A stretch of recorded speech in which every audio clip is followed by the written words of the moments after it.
Hello audience, welcome to new another video. Today I'm gonna show you how to fix switch to YouTube problem. This version of YouTube out of date, fixed it. Okay, let's start. Follow my whole step. At first,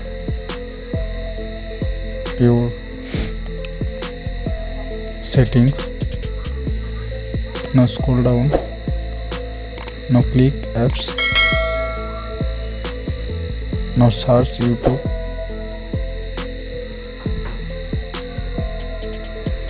Now scroll down. Now click storage.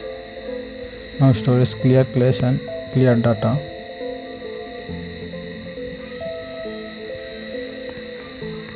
Now all permission. Now all permission allow.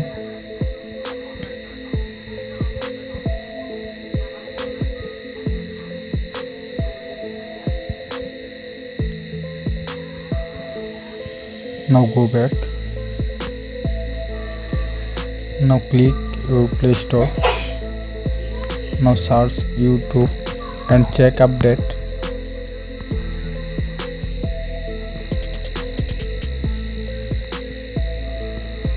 My YouTube already updated.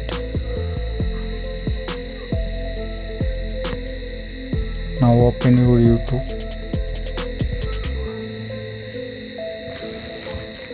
By doing process, you can successfully your problem solve. Thank you for my watching. Now subscribe my YouTube channel.